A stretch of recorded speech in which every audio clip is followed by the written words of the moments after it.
Then bila nak ambil Menara Ilham. Menara Ilham tu kan is for them a Malay presence. To him, nama pun mesti nama Melayu. Ilham, tak mau nama, I don't know, Northern. No fancy this thing, Ilham. And then I asked him, I said, kita low profile kan. Siapa yang you nak letak 60 tingkat? How high can your profile be as 60 stories? He said, must have Malay presence. This is a Malay presence because kat KL, there's no Malay presence. Then I name lah a few buildings kat situ.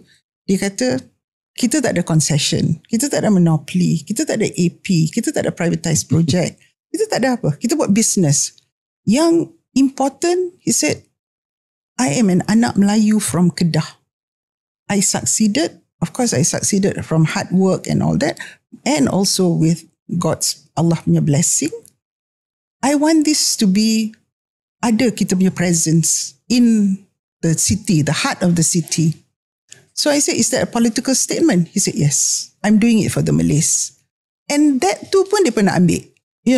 What is, because he doesn't have to do it. We are low profile. But sometimes they will do things for like a Malay presence. The Malay must be seen in to be there, So in the case tu, I don't know why that Daim dah meninggal pun, and then masa kat mahkamah pun, mahkamah dah acquit him. So I tak faham pasal apa yang macam tak habis-habis cerita ni, Soalan asas Tok Puan tanya straight up.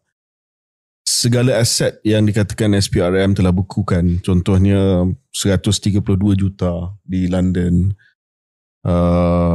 dan sedang menjejaki aset di 11 negara, Singapura, Amerika Syarikat, Jepun, Jersey Islands, UK dan sebagainya, yang dikatakan 3 bilion. Adakah itu benar? Dan kalau benar, adakah itu semua aset that have been legitimately and legally accumulated?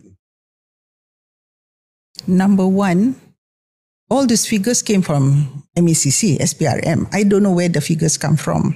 Satu hari saya kata kat Amir, I think one day kita kena duduk ambil all these figures yang SPRM ni, kita kena add tengok berapa, because we don't know where these figures come from. Of course, it is legitimate because we've always been doing business overseas. And our business are